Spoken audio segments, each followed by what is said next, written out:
Breaking the gray. Sarah, you've done it. You've made it one full week. Not to timestamp ourselves with King Charles. You have a new king in town. Yes. God save the king. Yeah. How are you feeling about all this? I know last time we talked, you were like, "I'm off to the pub. I'm not going to show." But you've recovered? You're okay?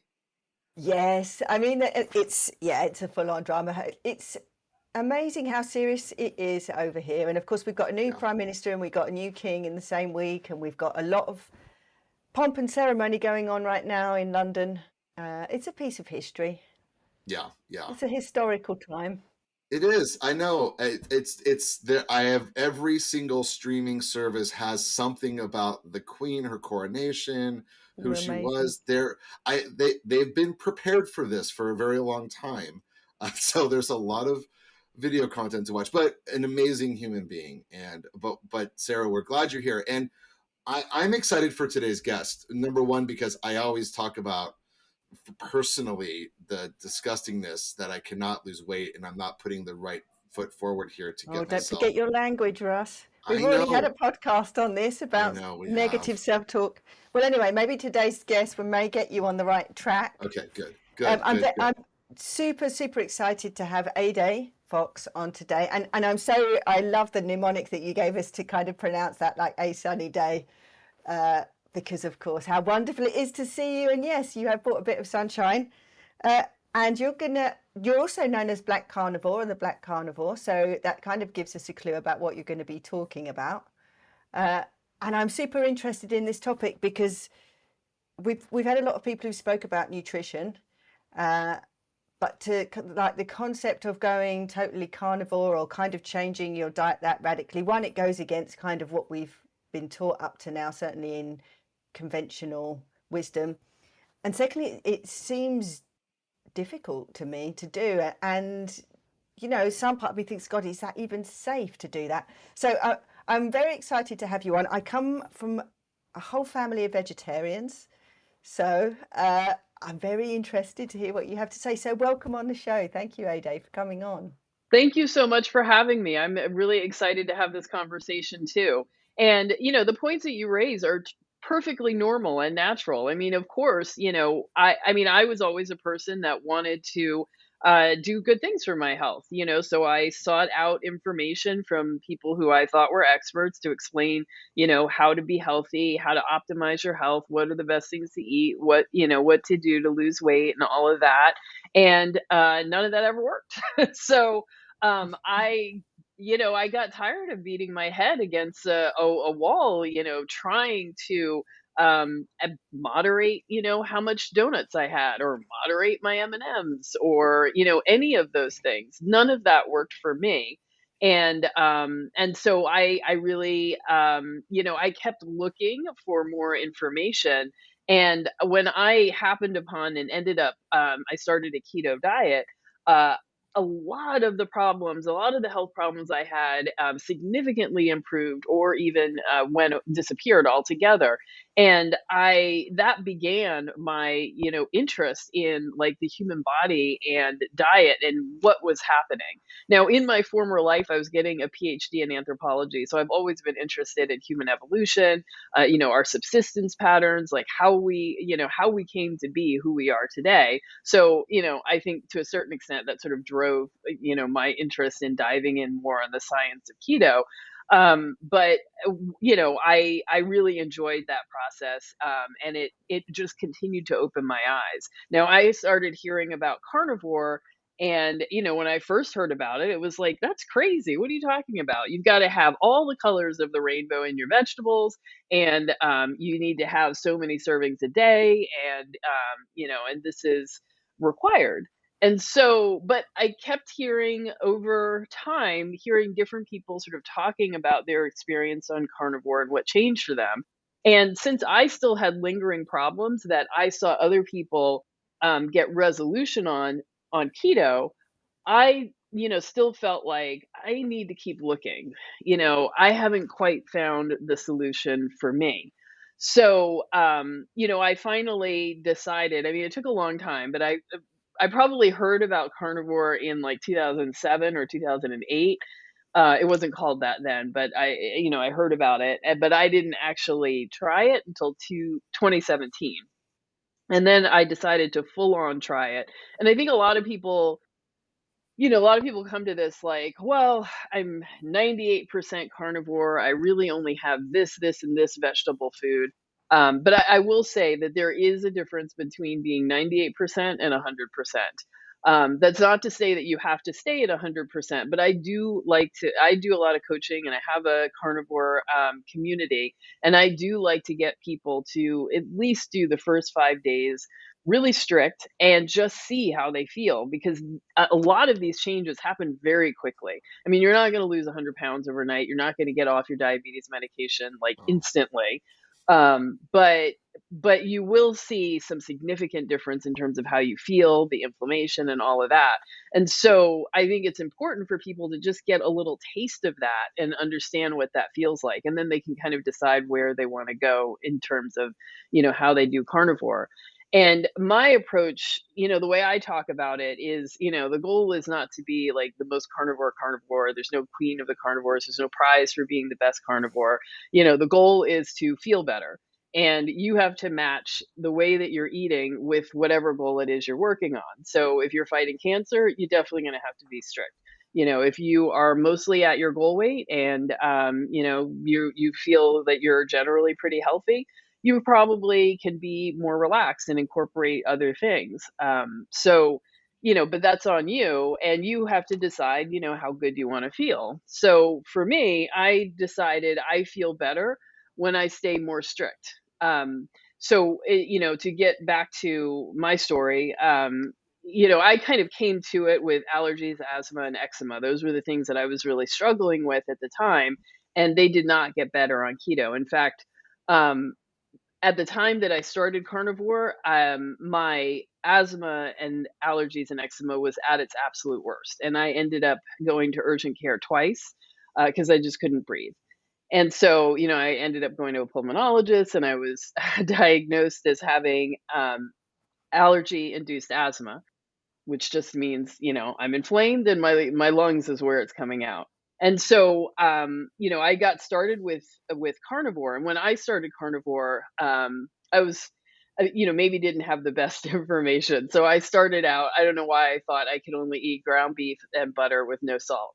But that's what I ate. And I was supposed to do it. I was supposed to do it for 3 days. On day two, I felt so. there are a lot of combinations there. There are a lot of combinations of butter and ground beef, but like at a certain point, you're like, I just feel greasy. I feel like I got a whole grease ball in my stomach here. Not at But all. I think Not it's at the, all. Yeah, Actually. really. Yes. I was So going to say, I think the actual carnivore diet is really not that much more, is it, Ade? I mean, it's really Yeah, yeah. Do you just mind? Because I meat. think, yeah. Do you mind just actually giving kind of the basic framework of carnivore? Because it's the first I've heard of it, and I'd love to kind of hear like what it is in difference to keto. Is it similar to keto? Is it a whole other thing? Well, I mean, I consider any diet that puts you in a state of ketogenesis that's a keto diet. So yes, on carnivore, generally people are in ketosis. So yes, it is a keto diet. It's a variation. I like to think of us, like on a spectrum, and you've got low carb at one end and carnivore at the other end, but we're all on that, ketosis spectrum, so to speak. And so generally, people say a carnivore diet is one where you're eating primarily or exclusively from the animal kingdom. So in my community, I talk about strict, moderate, and relaxed. So on strict carnivore, you're eating exclusively from the animal kingdom. So that means eggs, dairy, chicken, beef, lamb, goat, fish. If it swam, walked, flew, it's dinner. Watch out! Watch out! Right. Yeah. Watch out! We're coming for you. Yeah. Okay. Right. So, Okay, well, I'm glad that mhm. you've got at least dairy in there because I was thinking Yeah. it was just meat. But you do eggs and milk.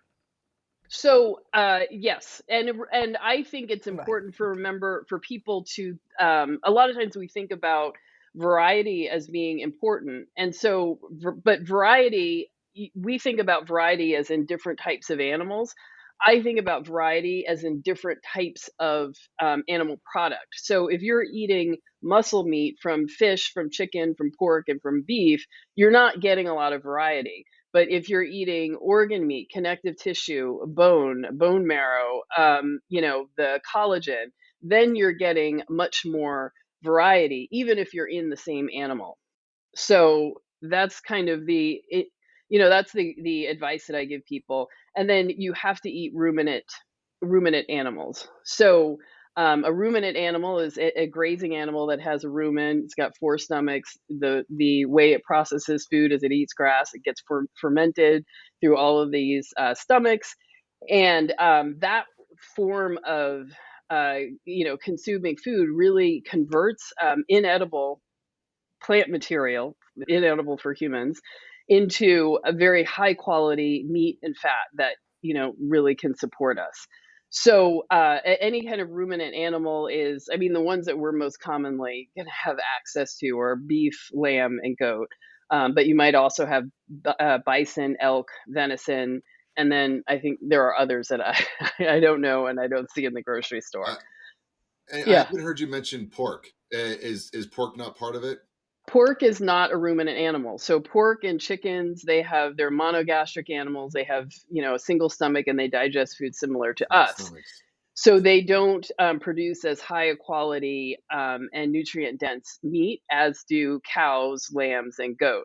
Obviously, you can eat pork, people eat it, but you'll find when you start doing a carnivore diet that you're not going to feel as satisfied eating pork as you are beef.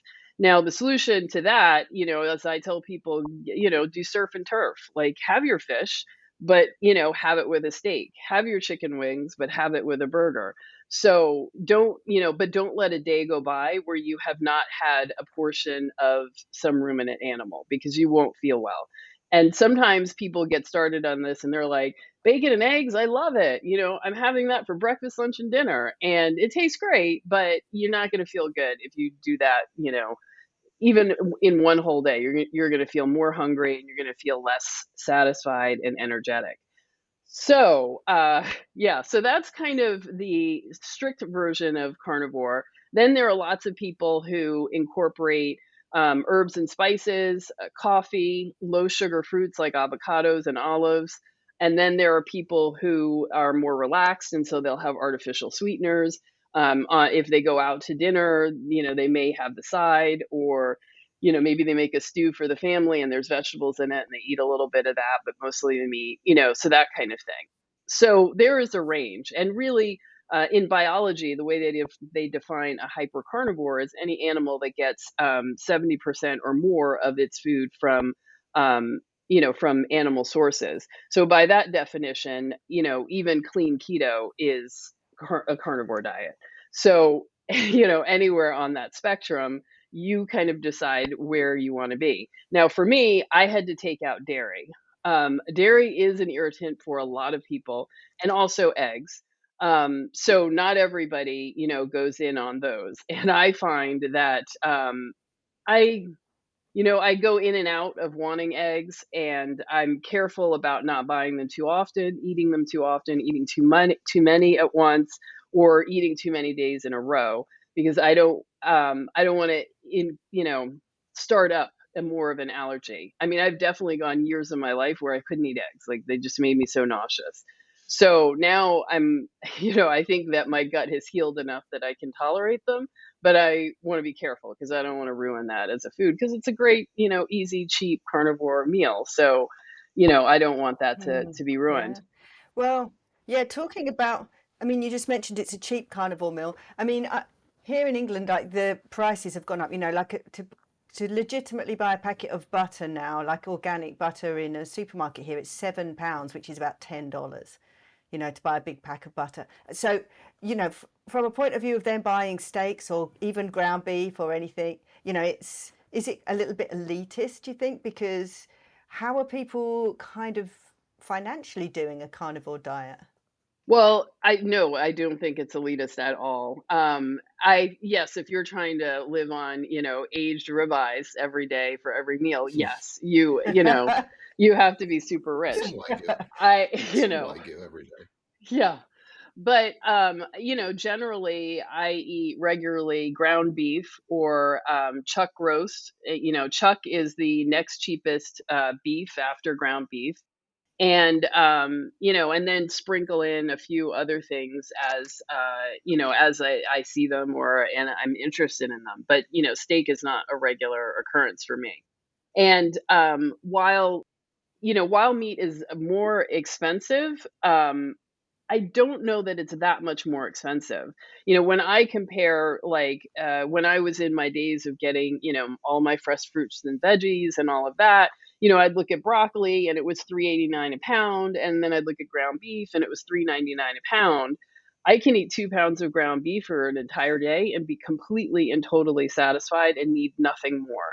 But if I tried to eat 2 pounds of broccoli, that's ridiculous. And as it is with broccoli, you cut off the stalk and you throw that out. That's half of the weight that you just spent. Right. Right. So there's no waste with meat, and you have a lot more long-term satisfaction and no need for snacks and all this other stuff. And so it might seem like you're spending more, but at the same time, you're really not, snacking between meals. You're not eating any other kinds of foods, and there's a lot of medications that you can get off quite quickly. So what I was, trying to what I was saying before is that I struggled with asthma, allergies, and eczema, and I used to take Claritin all the time. I was on Benadryl around the clock for like 2 years. I took Flonase for several years, which is a steroid, and I didn't know it.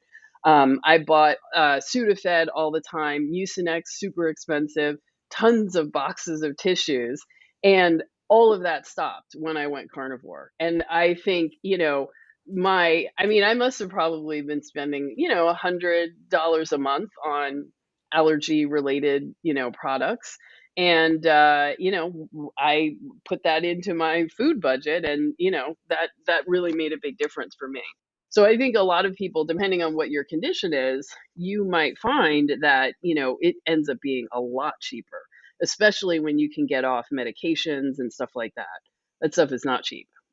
No, no, no. I totally understand. And when you're saying like get off medications and things, I mean, which conditions do you think respond most to this kind of diet? Because, like you say, it is something that's definitely, I mean, I have a nutrition degree, and none of this was taught. It was all about eating a lot of rice, and uh, so which do you think are the main conditions that people are looking at to try this kind of diet? Well, so first of all, I'm not a doctor. I am an experiencer who is smart and very curious Yes. and loves science. So, So am I. It is. So am I. Yes, we'll put the disclaimer. This is not Yeah. medical advice, but yes, we're just generally keen to have your right. opinion. Yes. Yeah.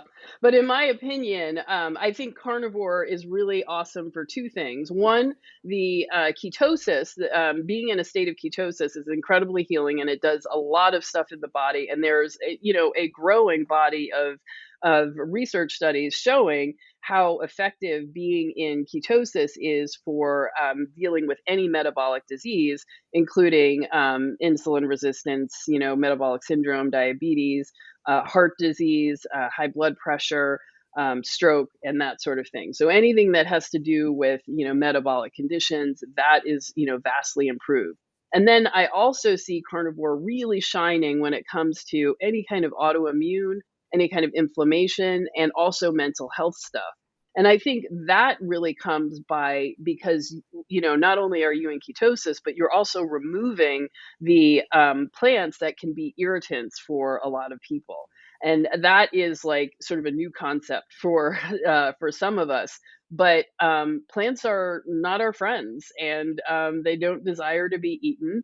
And animals can run away. They have claws, they have fangs, whatever. They have different ways of defending themselves physically. But plants don't move, so their method of defense is all chemical. And obviously, like insects are their major predators that they're sort of dealing with. But even the compounds that they create lots of natural insecticides and pesticides that kill their or disable or whatever their they're predators, but those compounds also have an impact on us. So obviously we're much bigger than, bugs, and we're not going to drop dead immediately, but there certainly are plants that can kill us immediately. Well, and we have bugs in our guts too. We have our own gut flora, which are essentially bacteria. So yeah, you're right. If you've got a leaf or something which has got an antibacterial in it to save the plant, then you eat that leaf. Yeah, it does make sense that it might have an impact on your gut flora.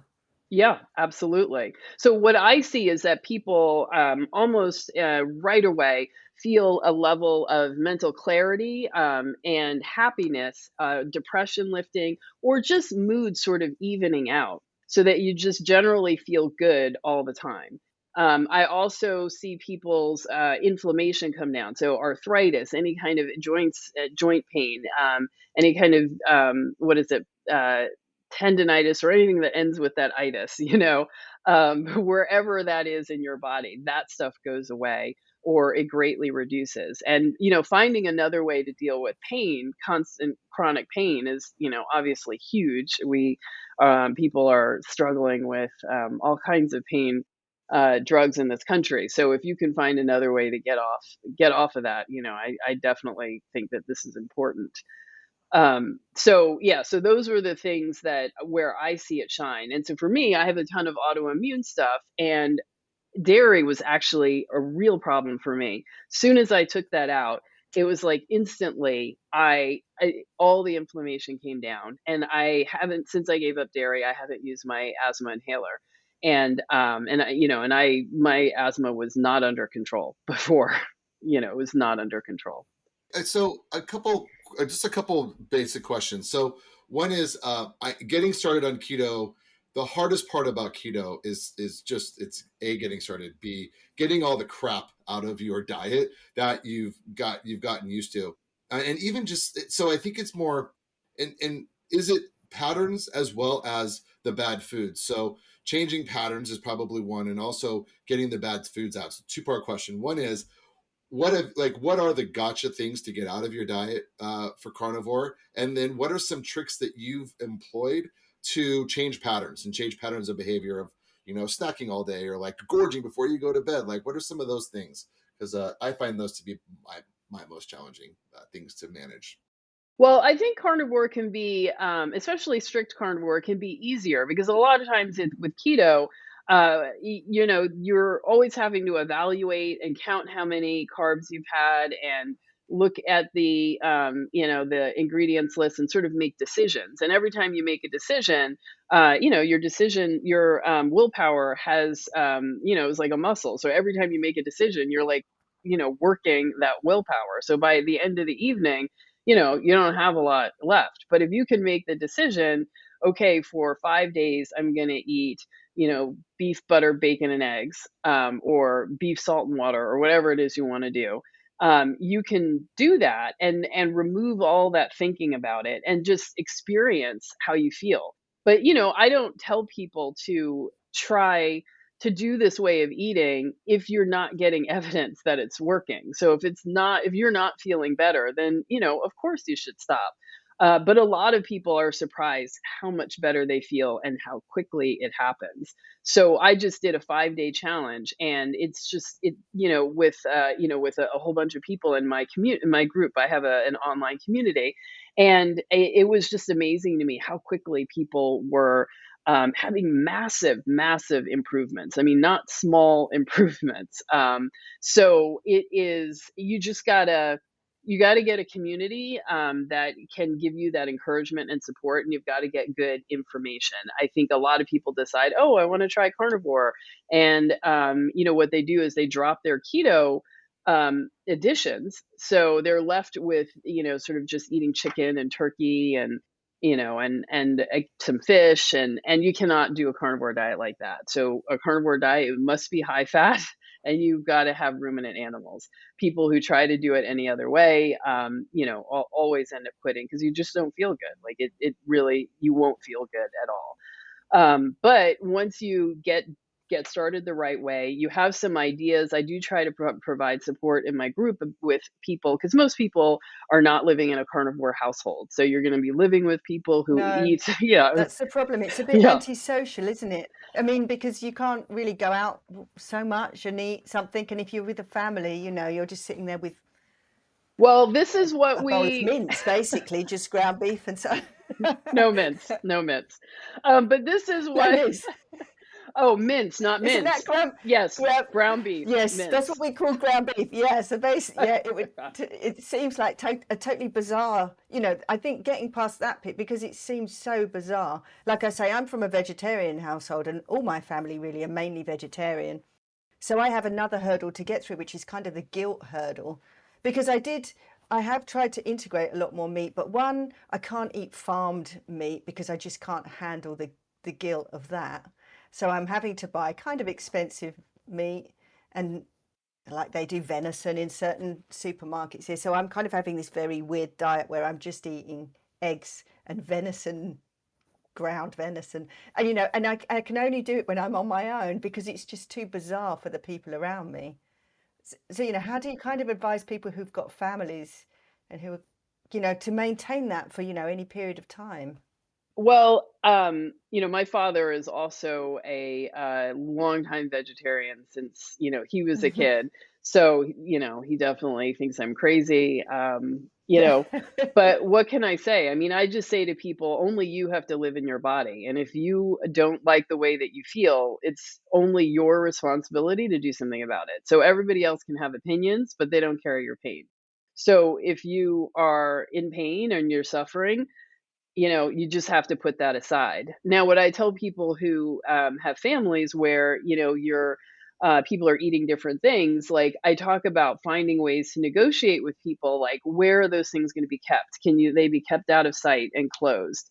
Can you extricate yourself from some of the, sort of food activities that most, adults sort of engage in? But I had one coaching client who, she had a family, pizza night and game night with the kids, and her husband every Friday night, and everybody looked forward to it. And so she was kind of like, oh, what am I going to do? I can't sit there with the pizza, and I don't want to eat the pizza, and blah, blah, blah. So she, skipped one or two and then went back to it, and, so it ate the pizza and everything, and wanted to like have that connection with the kids. But then, she felt so much better, and functioned and operated in the family so much better on carnivore, that when she went off, her kids basically said, you know what, mom, we like you better on that diet, so let's forget the pizza. We're fine with not having the pizza. We'll just do game night, and we're not going to do that at all. So you might be surprised, that your relationships with people in the family are going to change, because you're going to feel better. You're going to have more patience. You're going to be just a different person. And people may decide they like it better and they want to support you. Yeah, that's great observation. That's a great, but so people, you talk about people have kind of this short term gain from it, but what about long term? Has there kind of been enough studies about what happens to people if they do cut out, you know, what we think of now as a big part of food groups long term? If you're just eating meat for, weeks and weeks, months and months, even years and years, what happens? No, there are not a huge amount of studies.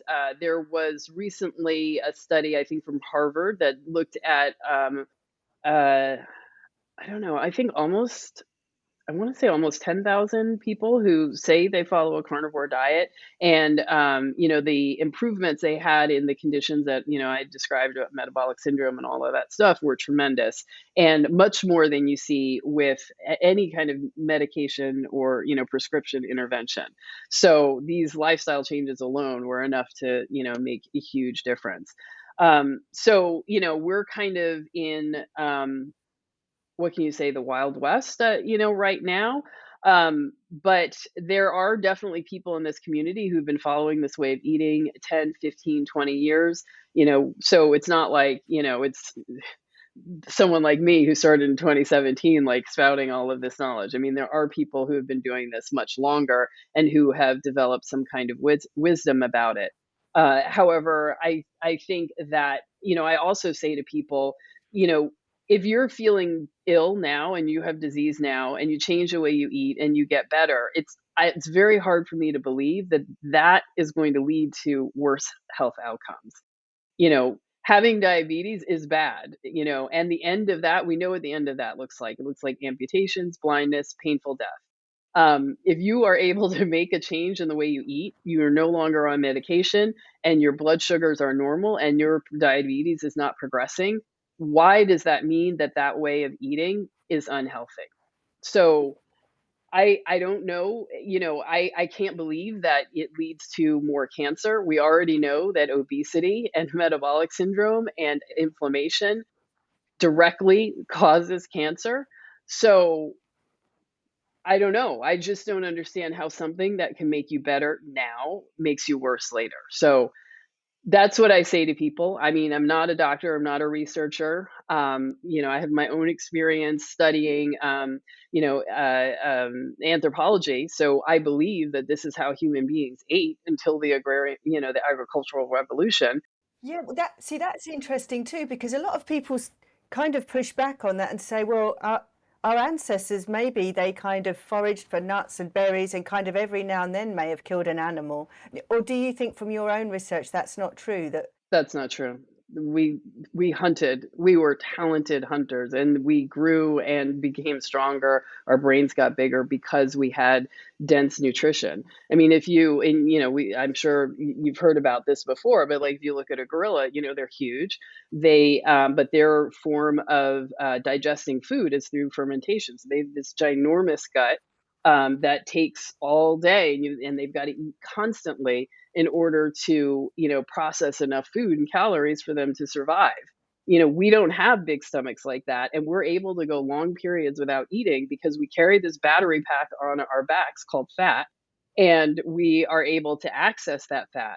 But you have to have low insulin and not be eating a lot of carbohydrates in order to access that fat.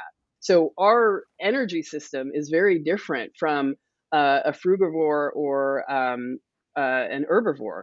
And so, yeah, I think that we did not, we may have started or evolved from, primates that were herbivores, but that is not where we stayed. And that is not who we are today. And there's plenty of evidence, at least in the anthropological and biological world, showing, all the different, all the different ways that we were clearly meat eaters.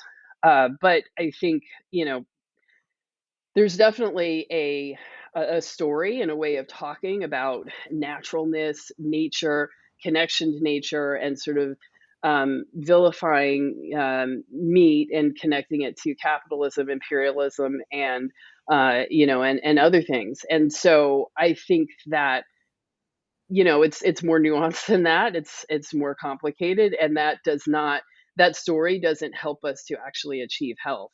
And stories don't make you healthy. Doing the right thing for your body is what makes you healthy. And I tried vegetarian, tried vegan. Those things did not work for me. I never got better. Tried carnivore on day 2 of trying it. I could feel how much better I was feeling, and I continued to improve for, I think it took up to 2 years. I was continuing to see improvements. So, I don't know, I guess I'm a scientist at Two heart. years, wow, that's a good. Well, you've Yeah. given it a good test. No one can say that you haven't kind of. Well, I've been two doing it years since and 2017. So, Yeah. wow. it's now been 5 years, but like by 2 years, I was still improving and getting Have healthier. you?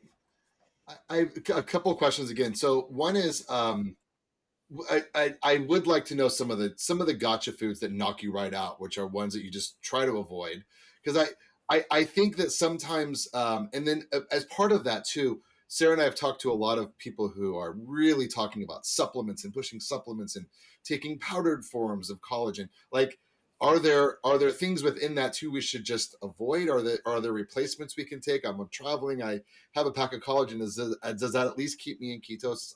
Are there No. things there that can help me as well? Okay, okay. I got to carry a bag of beef on the plane. All right, I'm fine. I'm just gonna say, by the way, I got a bag of ground chuck. Just ignore it. It's fine. I'm gonna be cooking it when I Hey, get to I've been to traveling all summer, so I have really mastered the art of being carnivore on the road. It's So hard. I It's really hard to do. it's not Yeah. as hard as it used to be. I really have to say that. And I also moved from New York to North Carolina. So now that I'm in the South, there's like pork rinds everywhere. And that was not a thing in New York.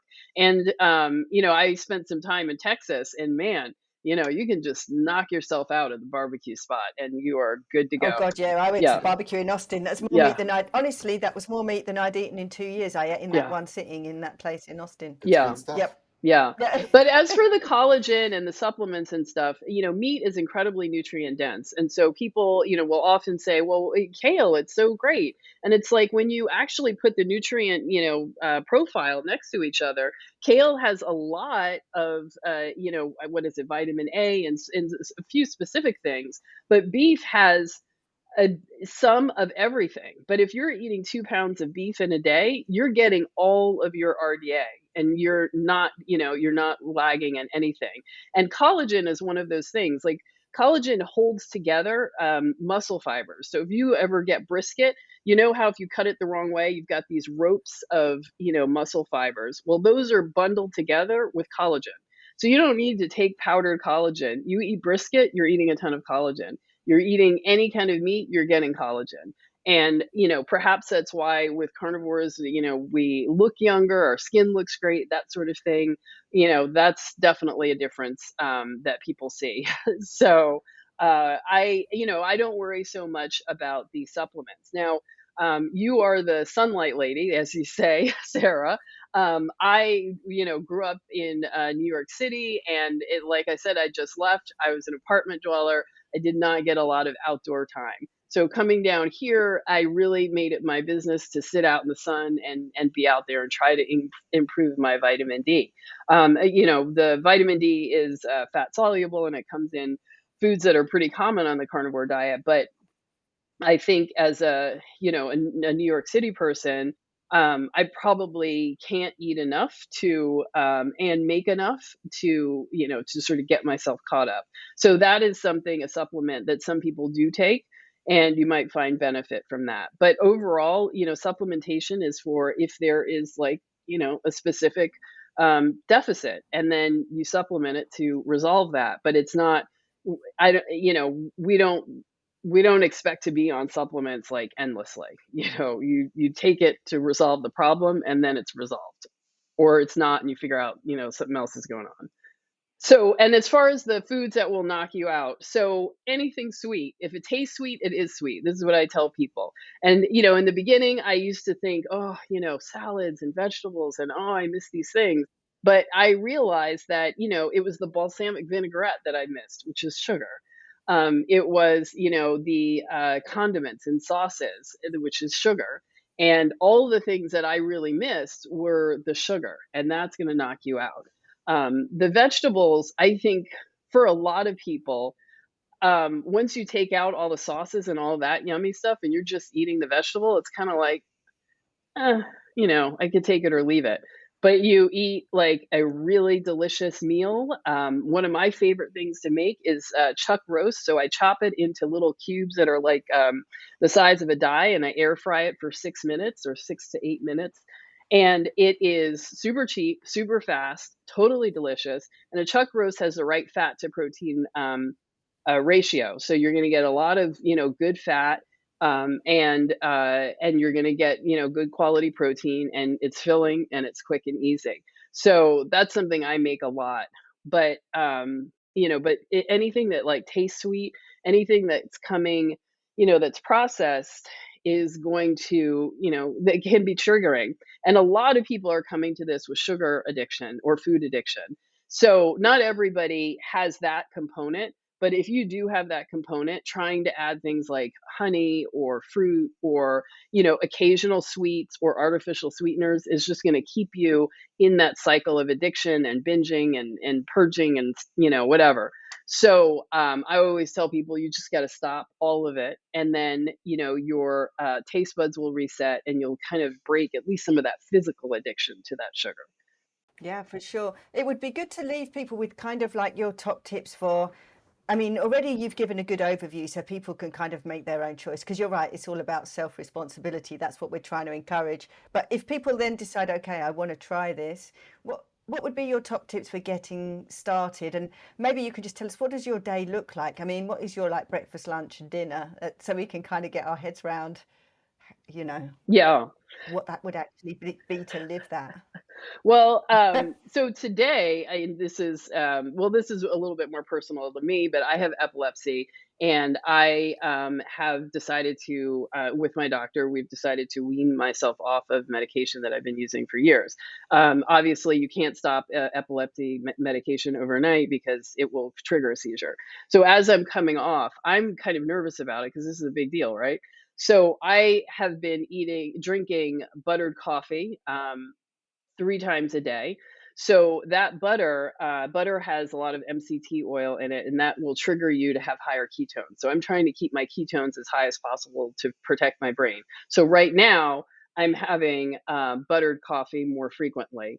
Some people do that a But when you lot. say buttered coffee, what do you mean? The Like a bulletproof. To spoon or a stick or what? So I take about A two whole tables. spoonful? I take about 2 tablespoons, a little more, a little less of butter, put it in the blender, pour the coffee on top of it, close it, blend it, and it has this incredible texture. Some people also like to put an egg yolk in that gives it a very velvety texture, and it lightens it without there being dairy if you don't want to use dairy.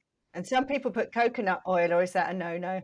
Some people do that too, to increase the amount of MCT oils. I don't do that. I'm just kind of over coconut oil, but um, Oh, you yeah, I'm just kind of over it. I was a keto for a couple of years. I did that. But and I definitely feel better on animal fats. Like I just, vegetable fats just don't quite do it. Anyway, so I started my morning with that. Then I had a bowl of my chuck chunks, which I talked about already. And later this afternoon, I'm probably going to have some more chuck chunks because I have not gotten tired of it. And and then we'll see for dinner. I did buy some bone broth, so I'm going to mix that with butter probably before bed and sip that. And yeah, and that's it. And it's very, very filling. So it's not, you know, there's no point where you have to be hungry. If you don't want to be hungry, you don't have to do that. Some people pair this with fasting, and that can be very powerful and effective. But I say when you first start, just eat beef every day. You got to have some, or lamb or goat, depending where you are, and get community. You can't do this on your own. There's a lot of bad information out there, and a lot of people have to do a little troubleshooting in the beginning. And if you're just hanging out with other people who don't know what they're doing, you're not going to get that troubleshooting done. So eat beef, get community. You can join mine. I'm at blackcarnivore.com, and there are lots of others. And then make it simple. What I love about eating this way is that cooking is a breeze. It's so fast. Grocery shopping, I'm going to one place. I'm in and out. Cleaning up the kitchen, like I'm not cooking a whole, there's not all these dishes and things being used. I might make a brisket or a roast, and that's just one thing you put in the oven, and several hours later you come back and it's done. So it has made domestic life so much easier, I would have to say. So those are my Great. tips, I guess. That's that's top tips. Well, we're going to put all the links, we'll kind of put it up so people will know where to find you.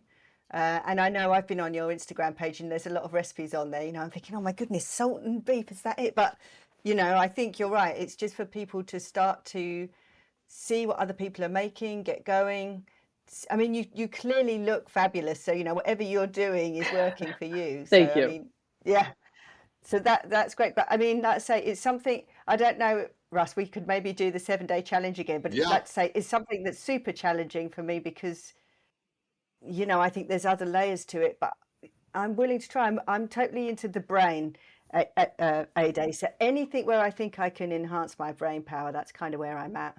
So I've joined up your Facebook group already, so maybe we can have a go. We've actually run out of time, but there was other things I wanted to ask you because I know you specifically Black Carnivore, and I wondered whether that was something that was specific to the biology, or was it more to kind of get people of color more into the biohacking? Or maybe we just got a few minutes where you could just explain that piece, if it is relevant. Maybe it's not. Yes, it absolutely is relevant, but perhaps not in the way that you think. So, growing up, I was told by medical professionals, the media, everyone that I would have obesity, diabetes, heart disease, and stroke because I am Black. And what I am trying to communicate is it is not the genetics of being Black, it is the experience of racism in the United States. And that experience actually causes more metabolic syndrome. And there was a groundbreaking study in 2018 that showed that there was a 33% increase in metabolic syndrome in middle-aged Black women who were experiencing, everyday racism. So what I want Black people in this country to know that the experience and the trauma and the stress of racism actually has a physical effect in our body. Now you pair that with, poor eating and eating a lot of carbs and having not good information about nutrition, and what you get is this explosion of metabolic disease with worse outcomes than there are in the white population. So when you look at Black people with diabetes and control for income, education, and so on, in comparison to white people with diabetes, there are far more amputations in the Black community. So why is that? And I would argue that it is that experience of racism in this country that increases cortisol, all of the stress hormones. And when all of that goes up, your insulin resistance gets worse, your insulin levels go higher. And so all of these diseases that are impacted by insulin become much, much worse. So I think that, my argument really is that racism is a public health problem. Diabetes and metabolic disease is incredibly expensive. It is bankrupting our country. And this is one aspect of it that needs to be addressed if we are going to make improvements there. Yeah, and Ede, Great, yeah. and there's something very powerful about that. And then you also double down on the fact that you're looking at women, and Sarah and I have talked about this as well, like access to funding for research. All those things are double negatives here, and I think it's important that this is a powerful message, and it's content and it's information, and I think information is super important, especially in our day and age where we're breaking through. We don't have so-called experts, because I'm no expert, but so-called experts telling us what's wrong and right here. I think it's the fact that now you're sharing this and getting your message out there. It's so important, and it's generational, right? It's generational trauma that like carries through and through. I have a bit with my Jewish background where my grandparents reminded me of how difficult it was for us, but and you carry a little bit of that weight, but it's also a fear too, right? It's a fear of asking the doctors or going to the doctor or trusting. So as much as we can help, we're here. We want to share all the links and make sure that we're continuing to to help your cause here, because it's super important. Thank you so It's much. super important. And we will definitely be doing it. Like you say, 5 days doesn't seem like too much. And certainly I've got a period soon where I'm not going to be staying with family. Yeah. We can do it, Russ. And we will report back and see how we've got on. And like I say, we'll point people to your site. So it's just really interesting to have you on. And like I say, you're a very good advocate for what you're saying. So yeah, thank you so much. Thank you. Yeah, thank you. All the best. Take care. Thank you. Breaking the gray.